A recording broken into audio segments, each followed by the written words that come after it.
Viloyatimizda qurilish loyihalari ijrosini tashkil etish va sohada davlat nazoratining o'ziga xos jihatlari mavzusida mintaqaviy o'quv mashg'ulotlari o'tkazilmoqda. Anjumanning ilk kungi tafsilotlari muxbirimiz lavhasidan o'rin olgan.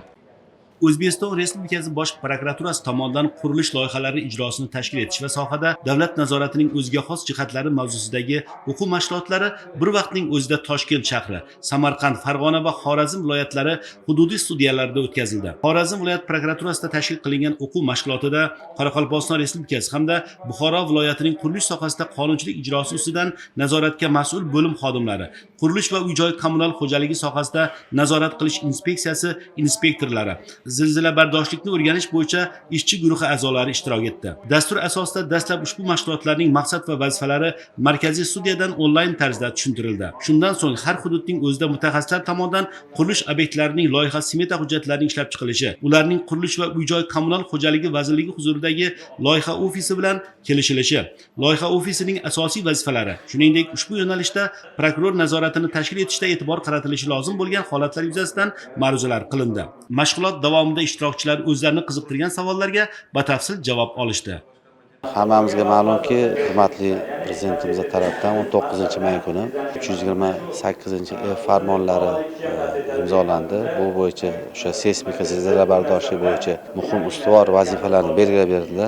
Bundan asosiy maqsad o'sha aholini, odamlarimizni yashab turgan uy-joylarini xavfsizligini ta'minlash, zilzila bardosh seysmika bo'yicha ishchi guruh tuzilgani, uy-joylarni haqqoniyligi, qonuniy noqonuniyligini o'rganish, ishchi guruh a'zosi vazifalari o'sha vizual ko'rik o'tkazib, agar shubha ostida bo'ladigan bo'lsa, ijrochilarni jalb qilgan holatda o'rganishlar olib boryapmiz. Ishchi guruhning asosiy maqsadi birinchi navbatda loyihasini o'rganish, joyini o'rganish, geologiyasini to'g'ri loyihalashtirilganmi, keyin talablar o'sha loyiha asosida qanaqa loyihalar, o'sha gidroizolyatsiya qismlari, poydevor qismi, loyihachilarning salohiyati hammasini o'rganib, o'sha ishchi guruh tomonidan o'rganib kelyapmiz. Agar sifatsiz ishlar amalga oshirilgan bo'lsa, ularni buzib, sifat darajasida qurib ta'minlash topshirig'i bo'yicha ishlayapmiz. Fanlar akademiyasi Mexanika va inshootlar seysmik mustahkamligi instituti xodimi tomonidan ko'rgazmali slaydlar orqali ma'ruza qilindi.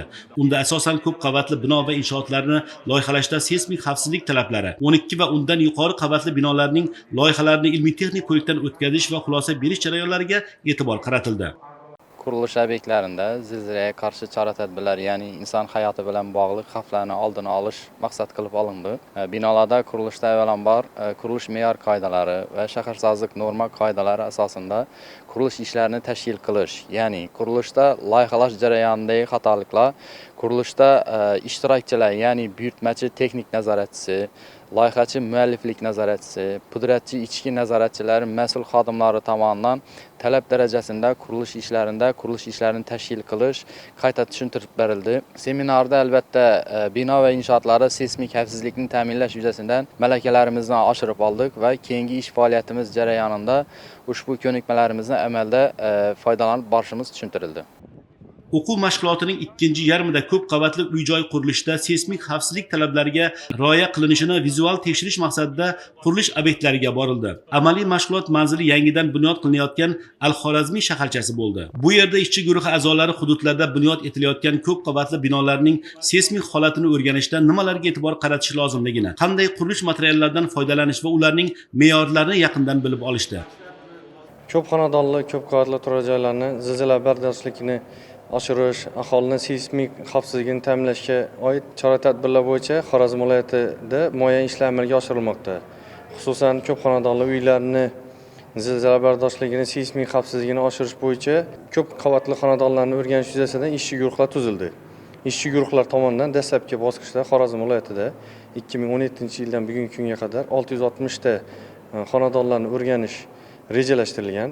Shundan ishchi guruh tomonidan bugungi kunda 186 ta ko'p xonadonli, ko'p qavatli turar joylar o'rganildi. O'rganish natijasida 2 ta ko'p qavatli uylarni seysmik texnik instrumental tekshiruvga tavsiya etildi. Keyingi bosqichda 2 ta ko'p qavatli turar joyni seysmik texnik instrumental tekshiruvdan o'tkazish jarayonlari amalga oshiriladi. Ko'p xonadonli, ko'p qavatli turar joylar qurilishi davomida Xorazm viloyatida bir qator kamchiliklarga yo'l qo'yilganligi holatlari aniqlangan muqaddam. Shular bo'yicha 186 ta shaxsga nisbatan ma'muriy javobgarlik choralari qo'llanilgan, 8 ta holatda sud qarorlari chiqarilgan. Qo'pol qonun buzilish holatlari yuzasidan prokuratura organlari tomonidan jinoyat ishlari qo'zg'atilgan. Bugungi kunda viloyat prokuraturasi organlari tomonidan nazorat tadbirlari davom ettirilmoqda.